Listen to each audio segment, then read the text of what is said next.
Hello, good evening, how are you all? I hope you all must be doing well. तो चलिए आज हम लोग अपने एक थ्योरिस्ट को लेके आए हैं, फ्रांस फैनन को, फ्रांस ओमार फैनन को। तो आइए हम इनको पढ़ेंगे, इनकी थ्योरीज के बारे में, इनकी इंपॉर्टेंट कुछ बुक्स जो रिलेटेड है थ्योरी से उसको पढ़ेंगे, क्या टर्म्स इन्होंने क्वाइन किया उसके बारे में हम देखेंगे। ये हमारा एक छोटा सा वीडियो होगा, बहुत लंबा नहीं है, इनका कंट्रीब्यूशंस बहुत ज़्यादा डीप में हमें नहीं जाना है। हम इसको पढ़ेंगे, उसके बाद हम अगले आपकी यूनिट की तरफ चलेंगे। अभी हमें फेमिनिज्म पर आपको पढ़ाना है, साइको एनालिसिस को पढ़ाना है, तो उसके बाद आपका इंटरप्रिटेशन स्टाइल पढ़ानी है। तो ये बहुत सारे आपके ऐसे टॉपिक्स हैं जो आपको पढ़ाने हैं। तो आइए फटाफट इन टॉपिक को शुरू करें। लेकिन और टॉपिक में इंटरेस्ट तब आता है बच्चों जब आप लोग पढ़ते हैं और उसका रिप्लाई देते हैं, कमेंट वगैरह ड्रॉप करते हैं। आपके पढ़ने की स्पीड जितनी स्लो होती है उतना इंटरेस्ट टीचर का थोड़ा सा कम होता है। तो आप कम से कम वीडियो के थ्रू ये जरूर बताया करिए कि आप पढ़ रहे हैं, और आपके पढ़ने से फिर इंटरेस्ट होता है आगे के वीडियोस लाने में और आपके सिलेबस को कवर करने में और इतनी मेहनत करने में ना। तो ये आप जरूर बताया करिए, क्योंकि एक जो वॉच होती है ना वो ऑलरेडी रहती है, हमेशा रहती है, स्टूडेंट्स हमें कितना देख रहे हैं, हमें कितना पसंद कर रहे हैं, तो उसी हिसाब से मेहनत भी आदमी बढ़ाता है अपनी। तो इसके लिए ज़रूरी है कि आप इसकी जो है वीडियोज़ को देखा करें, ध्यान से पढ़ा करें। आपको अच्छा बुरा जो भी लगता है अपने फीडबैक जरूर दिया करें, और जब आप पढ़ेंगे तभी आप फीडबैक दे पाएंगे। अच्छा लगा बुरा लगा ये कमेंट्स में जरूर किया करिए। पता तो चल ही जाता है कितने बच्चे वीडियोस को देख रहे हैं, पूरा अपडेट तो पता ही चल जाता है। तो इंटरेस्ट उस हिसाब से आता है कि आई एम डूइंग इतना हार्ड वर्क आपके लिए कर रहे हैं और आप इंटरेस्टेड नहीं है, तो थोड़ा सा लगता है कि क्या फिर मेहनत करना जो है किसी हम ऐसे बच्चे के लिए करें जो वास्तव में इंटरेस्टेड हो। तो दिस इज फॉर यू, आपके लिए है, स्पेशली डिजाइन किया गया है। तो थोड़ा सा मेहनत आप लोग करिए। फिलहाल चलिए आज के वीडियो में हमें जो पढ़ना है वो फ्रांस फैनन के बारे में पढ़ना है ना।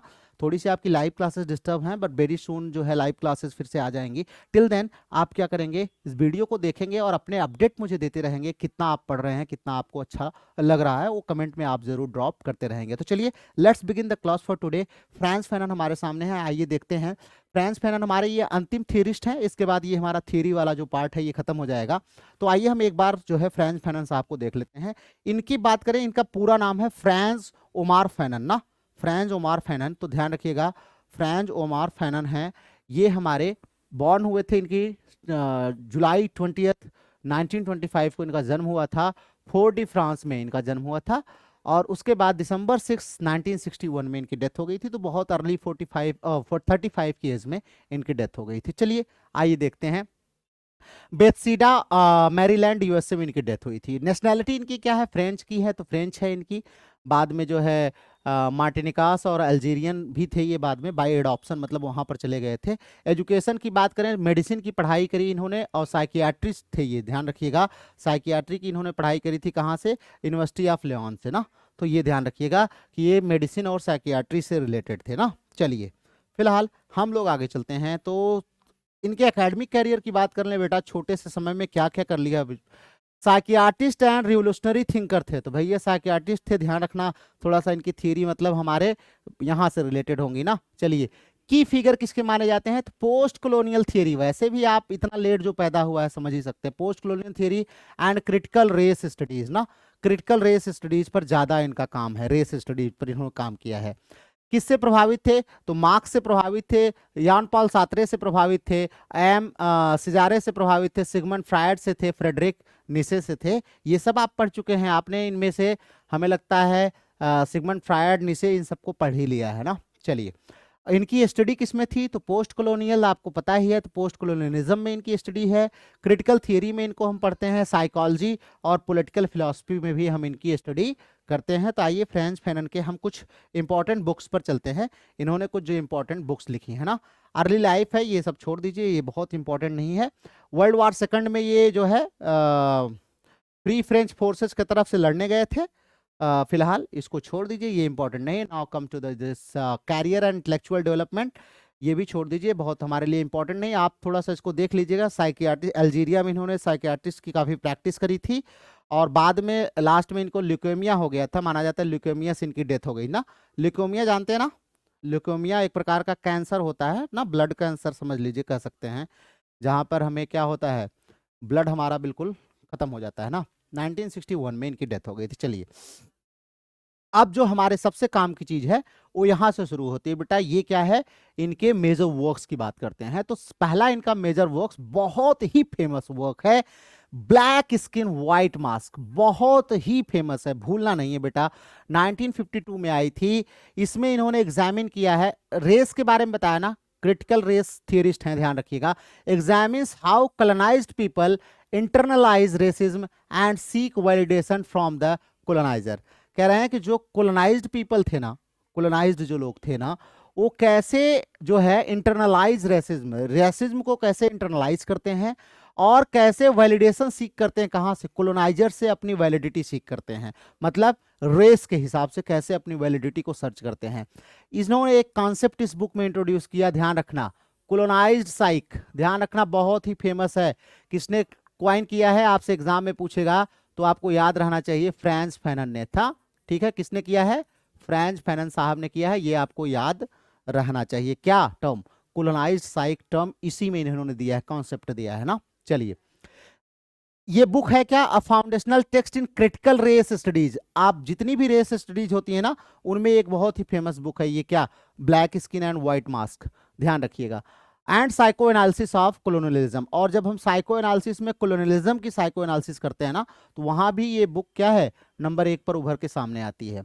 दूसरा, इससे कम इंपॉर्टेंट नहीं है, black skin and white mask से कम इंपॉर्टेंट इनकी बुक नहीं है, द रेक ऑफ द अर्थ। भैया, हमारा दुर्भाग्यशाली जो ये दुनिया है ना, उसके बारे में बात करते हैं, द रिच ऑफ द अर्थ।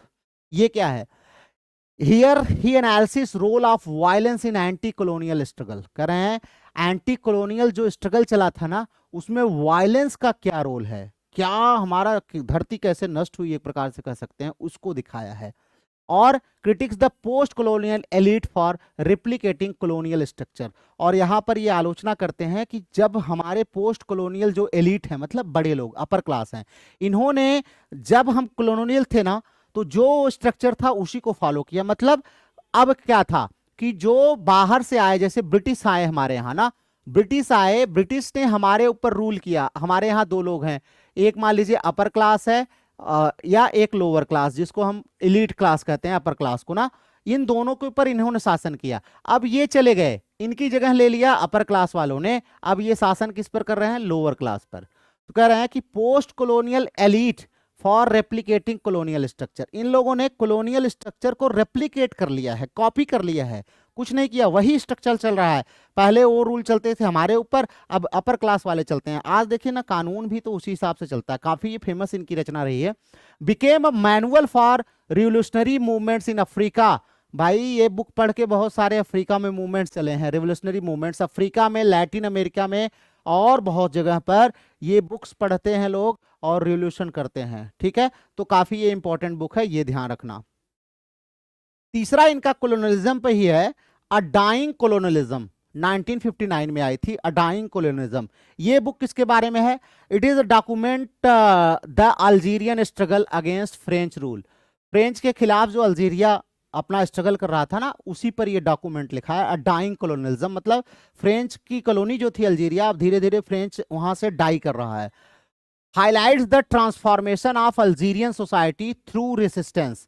दिखाया है कि अल्जीरियन सोसाइटी में कैसे धीरे धीरे प्रतिरोध करके उनके अंदर बदलाव आया है, उसको इस बुक में दिखाया, किसमें, अ डाइंग कोलोनियलिज्म में। ठीक है, इन्फ्लुएंस की बात करते हैं तो provided real world example of colonial resistance. तो रियल वर्ल्ड एग्जांपल देते हैं कॉलोनियल रेजिस्टेंस का, कैसे कॉलोनियल के लोगों ने रेजिस्टेंस किया है। अगली इनकी जो बुक है, ये भी बहुत फेमस बुक है, टूवर्ड द अफ्रीकन रेवोल्यूशन। 1964 में जो है इनकी डेथ के बाद पब्लिश हुई थी। 1961 में ही इनकी डेथ हो गई थी, 64 में पब्लिश हुई है, टूवर्ड अफ्रीकन रेवोल्यूशन। ये क्या है, a collection of essays, a collection of essays on African liberation. अफ्रीकी के लिबरेशन पर ये एसे का कलेक्शन है। The failures of neo colonialism. ये इसमें नियो कॉलोनियलिज्म का एक प्रकार से कह सकते हैं कि कैसे असफल हो गया है, उसको भी इन्होंने दिखाया है। Expanded his ideas on post colonial state building. और इनकी आइडियाज जो है ना पोस्ट कॉलोनियल स्टेट बिल्डिंग का, उसको आगे बढ़ाया इस बुक में इन्होंने। ठीक है, तो ये तो इनकी कुछ फेमस बुक्स रही हैं। आइए हम इनके कुछ की टर्म्स हैं बेटा, इसको देख लेते हैं जो इन्होंने क्वाइन किया है। अभी पीछे आपको मिला था ना black skin and white mask में, इनका जो एक है टर्म है, कॉन्सेप्ट है, वो है द कोलोनाइज्ड साइक ना। ये आपको ध्यान रखना है, कोलोनाइज्ड साइक टर्म इन्होंने किसमें क्वाइन किया है, black skin and white mask में 1952 में। दी ये है क्या, the psychological effects of colonialism on the identity of the oppressed. मतलब हम लोग जो ऑप्रेस्ड है ना, हमारे ऊपर जो हमारे कॉलोनी लोग थे उनका क्या इम्पैक्ट है आज भी, उसको दिखाता है इसमें, किसमें, कोलोनाइज साइक में। कि मतलब हम जो कोलोनाइज किए गए ना, तो हमारे ऊपर जो साइक, हमारे मस्तिष्क पर जो आज भी प्रभाव है, जैसे हमारे यहाँ कहते हैं ना कि अंग्रेज चले गए, अंग्रेजी छोड़ गए, तो उस तरीके का ये स्टडी करते हैं। colonized individuals internalize feelings of inferiority imposed by the colonizer। आज भी कर रहे हैं ना कि जो colonized people हैं वो क्या करते हैं, जो इनके अंदर inferiority की फीलिंग कॉलोनी वाले लोग छोड़ के गए हैं ना, उसको बेचारे क्या करने की कोशिश कर रहे हैं, इंटरनलाइज करने की कोशिश कर रहे हैं inferiority की फीलिंग को। Leads to an identity crisis. अब इनके अंदर आइडेंटिटी क्राइसिस है, मतलब ना तो ये अंग्रेज बन पा रहे हैं और ना ये भारतीय ही बन पा रहे हैं ना, तो ये आइडेंटिटी क्राइसिस में झेल रहे हैं। And desire to assimilate into the colonisers cultures. ये कोलोनाइजर्स के कल्चर्स को एसिमिलेट करने की कोशिश कर रहे हैं, लेकिन उसको भी नहीं कर पा रहे हैं और अपने कल्चर से तो थोड़ा सा हट ही गए हैं। तो ये स्टडी इन्होंने इसमें किया है, यही बताया कोलोनाइज्ड साइक किसी को बोलते हैं। The preference for European languages and beauty standards. हाँ भाई, आज हमारे यहाँ देखिए ना क्या है, जो हमारे कॉलोनीज हम थे पहले की कॉलोनीज में, जो हमारे यहाँ यूरोपियन लैंग्वेज को प्रेफरेंस दी जाती है, आज भी देखिए हम उसी ढर्रे पर चल रहे हैं। और ब्यूटी स्टैंडर्ड्स भी, उनका जो पैमाना है ब्यूटी का, वही हमारे यहाँ माना जाता है ना, कि जितना आप वेस्टर्न चीज़ों को अडॉप्ट करेंगे, जो ब्यूटी के पैरामीटर्स हैं, उसी के हिसाब से आपको ब्यूटीफुल कहा जाएगा ना। चलिए, दूसरा इनका टर्म है जो बहुत फेमस है, violence as a means of liberation. इनकी ये कॉन्सेप्ट है, किसमें आया था, the wretched of the earth ना, इसमें आया था, 1961 की इनकी बुक है। ये violence as the means of liberation का क्या मतलब है, इनका ये कहना था कि violent resistance is necessary for decolonization. अगर आपको डीकोलोनाइज होना है, गुलामी से आपको बचना है, तो आपके लिए वायलेंट रेजिस्टेंस करना पड़ेगा। अर्थात आपको थोड़ा सा हिंसक विद्रोह जब तक आप नहीं करेंगे ना, तब तक आप सोचें डीकोलोनाइज। और आज भी देखिए, किसी चीज से डीकोलोनाइज होना हो, जरूरी नहीं कोई आपके ऊपर शासन कर रहा हो, आपको किसी आइडियोलॉजी से भी डीकोलोनाइज होना है ना, तो थोड़ा सा वायलेंट रेजिस्टेंस तो करना पड़ेगा। वायलेंट रेजिस्टेंस थोड़ा सा जरूरी है ना। चलिए, ये कहते हैं कोलोनाइजेशन इटसेल्फ इज वायलेंट। कह रहे हैं कोलोनाइजेशन तो खुद अपने आप में वायलेंट होता है, and counter violence is form of reclaiming dignity. और अगर आपको अपनी डिग्निटी चाहिए तो काउंटर वायलेंस का, भाई कॉलोनी करना, किसी को गुलाम बनाना, तो वायलेंस तो है ही, बिना वायलेंस के कहां गुलाम बना पाएंगे। कह रहे हैं ये तो एक वायलेंस ही है ना, और इसी के खिलाफ आपको क्या करना है, काउंटर वायलेंस करना है, तभी आप अपनी डिग्निटी को प्रिजर्व कर पाएंगे ना। वायलेंस के खिलाफ काउंटर करेंगे तो अपने आप वायलेंस हो जाएगा। तो इसी को बोलते हैं violence as a means of liberation. अगर आपको मुक्ति चाहिए, स्वतंत्रता चाहिए, तो वायलेंस आपको करना पड़ेगा। ठीक है। The Algerian war of independence 1954 से लेकर 62 तक जो चला था ना, ये एक लिविंग एग्जाम्पल है किसका, फ्रांस फैनन की इस थियरी का। ध्यान रखिएगा, आपसे कोई पूछे तो आप बता सकते हैं कि अल्जीरियन वॉर ऑफ इंडिपेंडेंस जो है, वो इनकी जो थियरी है ना, वो इसका सबसे फेमस एग्जाम्पल हो सकता है, सबसे सटीक एग्जाम्पल हो सकता है। The next term we have the pitfalls of national consciousness. ये बहुत इंपॉर्टेंट टर्म है, the pitfalls of national consciousness. ये इनकी the wretched of the earth में ही आई थी। इसका मतलब क्या है कि जो the failure of post colonial leaders to create true liberation. हमारे जो पोस्ट कॉलोनियल लीडर्स है ना, इन्होंने ट्रू लिबरेशन को अचीव नहीं किया है, ये फेल हो गए। मतलब हमें आजादी तो मिल गई, स्लेवनेस दास्ता से हमें आजादी मिल गई, हमें इंडिपेंडेंस मिली है, लेकिन ट्रू लिबरेशन हमें नहीं मिला है, क्योंकि हमारे जो लीडर्स थे ना शुरुआत के, वो ट्रू लिबरेशन को अचीव करने में फेल हो गए। After independence many leaders maintain colonial structures of power and exploitation. इनका कहना है कि हम इंडिपेंडेंट हो गए, लेकिन बहुत सारे लीडर आज भी वो कॉलोनी वाला जो पावर स्ट्रक्चर है ना, जो रूल करने का तरीका है, उसी को मेंटेन रखते हैं हमारे ऊपर रूल करने के लिए। मतलब हम कहने के लिए तो इंडिपेंडेंट हो गए, लेकिन ट्रूली हम अभी भी लिबरेट नहीं हुए हैं। इसी को इन्होंने इसमें दिखाया है, the pitfalls of national consciousness, जो है जैसे corrupt post colonial governments that serve elite rather than the people. कह रहे हैं कि जो एलीट के इंटरेस्ट को ज्यादा सर्व करते हैं, न कि गरीब के लोगों को। ये हमारे पोस्ट कॉलोनियल करप्ट सोसाइटी का एक एग्जाम्पल यहाँ पर ये दे रहे हैं। गवर्नमेंट आप देखिए ना, हमारी गवर्नमेंट जो है, चाहे अभी की हो चाहे पीछे की रही हो, देखिए कहते हैं ना, तुलसीदास जी का एक श्लोक है, कुछ इस तरीके से है,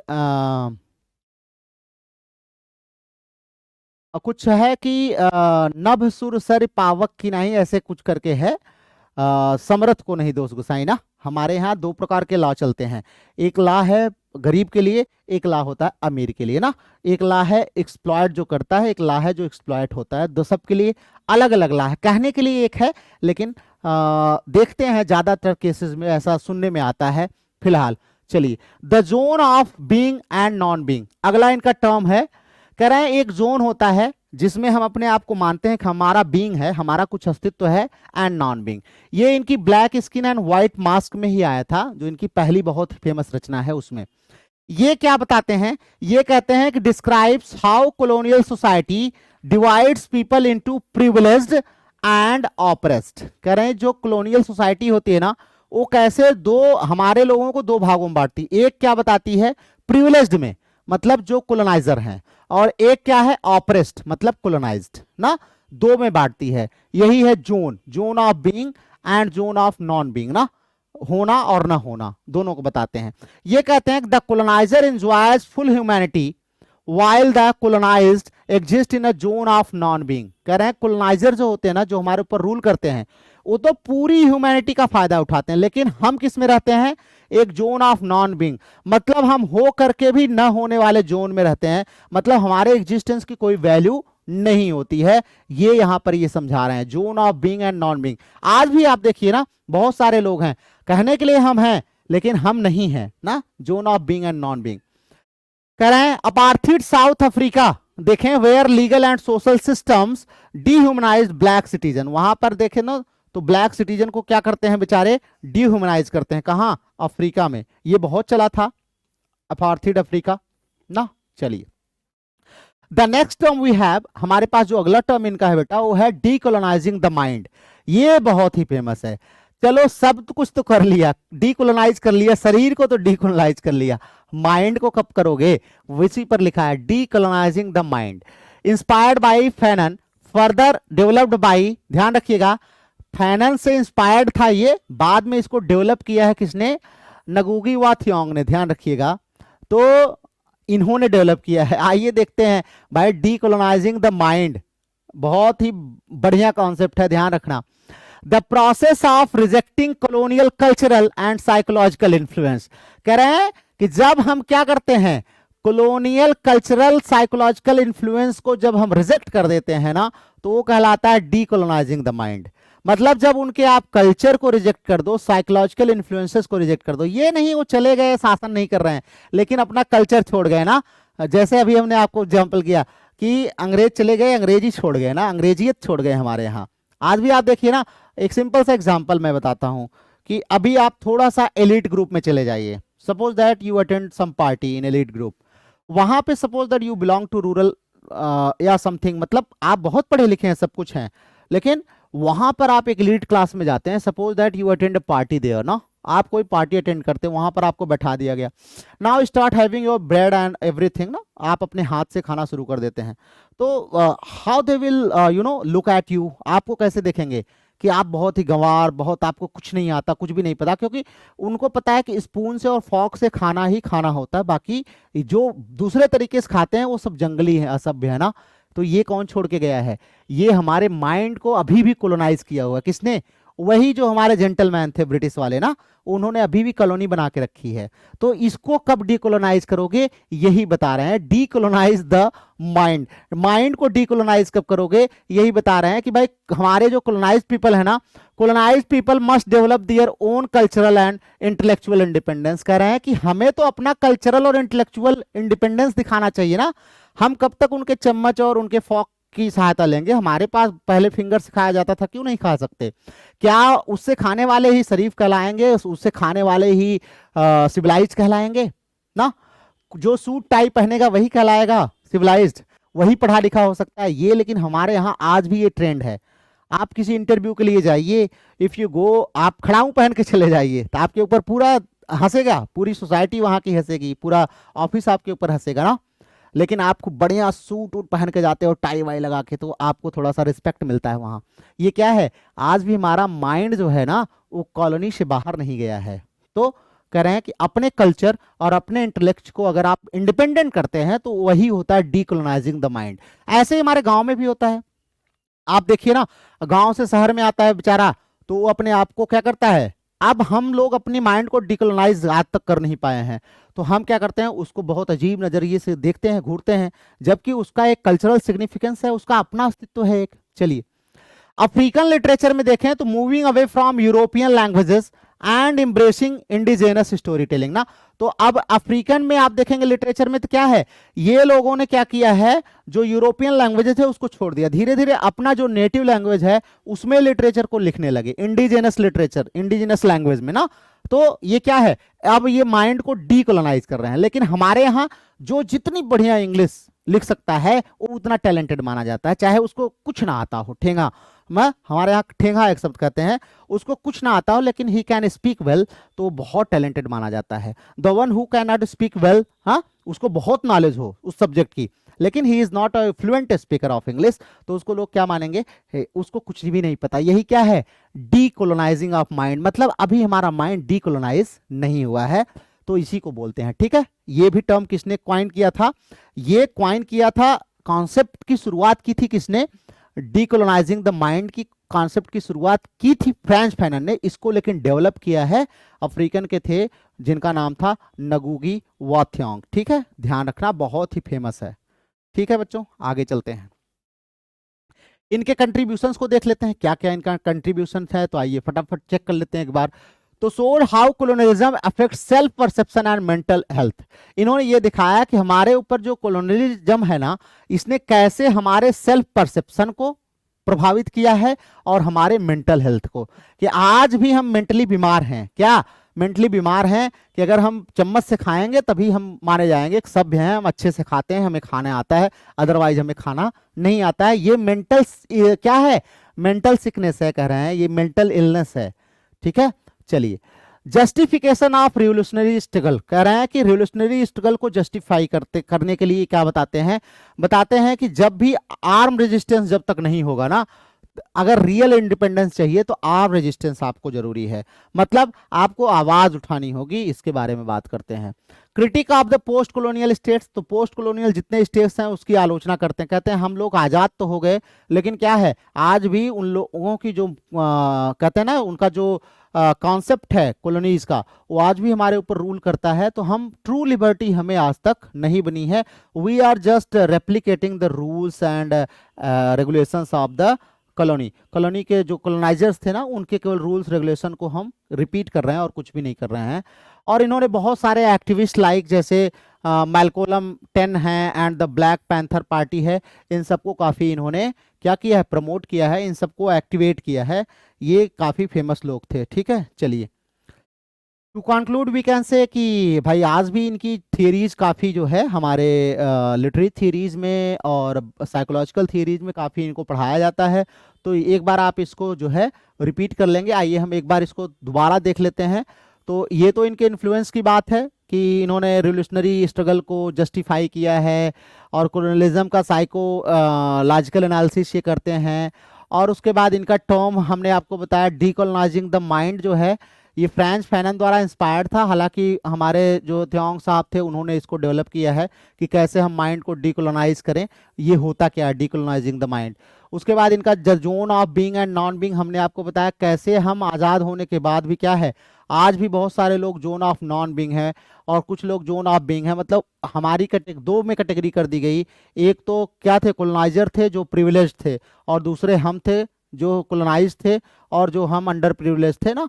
तो ये क्या है, इसी को कैटेगरीज को बताया the zone of being and non being. मतलब एक इंसान वो भी है जो सारी ह्यूमैनिटी का फायदा ले रहा है, इंजॉय कर रहा है, और एक हम है जो हमारे लिए कुछ भी नहीं है, हम जबकि दोनों क्या है, ह्यूमन है ना। तो यही है zone of being and non being.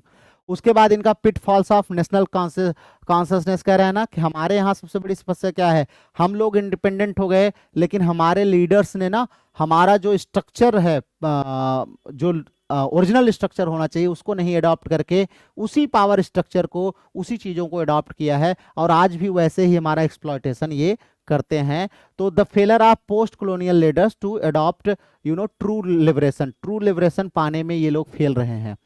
Violence as a means of liberation, ये कहते हैं कि अगर आपको ट्रू लिबरेशन चाहिए तो थोड़ा सा वायलेंस करना पड़ेगा, क्योंकि वायलेंस के खिलाफ काउंटर वायलेंस जब तक आप नहीं करेंगे, क्योंकि किसी को कोलोनाइज करना एक प्रकार का वायलेंस है, और उसके लिए जब तक आप काउंटर वायलेंस नहीं करेंगे तब तक आप क्या करेंगे, अपने आप को लिबरेट नहीं कर पाएंगे। और उसके बाद इनका है द कोलोनाइज्ड साइक, सबसे फेमस है इनकी black skin and white mask में, ध्यान रखिएगा ये काफ़ी फेमस है। ये बताते हैं कि हम लोग कैसे कोलोनाइज हैं, इसका साइकोलॉजिकल इफेक्ट आज भी हमारे ऊपर कैसे पड़ा हुआ है, ये हमें ये बताते हैं। यहाँ पर इनकी बायोग्राफी है, इनके की कंट्रीब्यूशंस के बारे में हमने बात करी, इनकी जो बुक्स हैं जैसे टूवर्ड द अफ्रीकन रिवोल्यूशन 1964 में आई थी इनके डेथ के बाद, अ डाइंग कोलोनलिज्म है जो कि नाइजीरियन वॉर पर बेस्ड है, ध्यान रखिएगा। और उसके बाद इनकी द रिचर्ड ऑफ द अर्थ है जिसमें इन्होंने ये बताया है कि कैसे वायलेंस का रोल होता है जब हमें एंटी कॉलोनियल स्ट्रगल चलाना होता है। Black in skin and white mask में आपको ये बताया कैसे आज भी हम लोग लड़ रहे हैं कि अपने आप जो हमारे अंदर इन्फीरियरिटी कॉम्प्लेक्स है ना उसको हटाने के लिए आज भी हम कैसे लड़ रहे हैं। उसके बाद इनके जो है अर्ली लाइफ एंड एजुकेशन के बारे में है कि इन्होंने जो है साइकियाट्री में काफ़ी काम किया हुआ था और किससे प्रभावित थे, ये सब हमने आपको बता ही दिया है। एक बार आप इसको रिवाइज कर लेंगे तो ये सारा आप जरूर एक बार रिवाइज कर लीजिएगा, और रिवाइज करके आप वीडियो के थ्रू जरूर बताइएगा कितने लोगों ने अपनी पूरी स्टडी की है, अपने नोट्स तैयार कर लिए हैं, और कमेंट वगैरह आप लोग जरूर किया करिए कि आप क्या पढ़े, क्या चीज़ें समझ में आई, क्या नहीं समझ में आई। कुछ अपनी राय, अपना सजेशन, कुछ अपने तौर तरीके आप जरूर वहाँ पर ड्रॉप कर दिया करिए। चलिए, तो अब हमारे थ्योरिस्ट खत्म हो गए, हम आगे दूसरा टॉपिक आपके लिए लेके आएंगे। तब तक आप जो है इसको रिवाइज करते रहिए और अपना बहुत सारा ख्याल रखिए। See you again in the next video.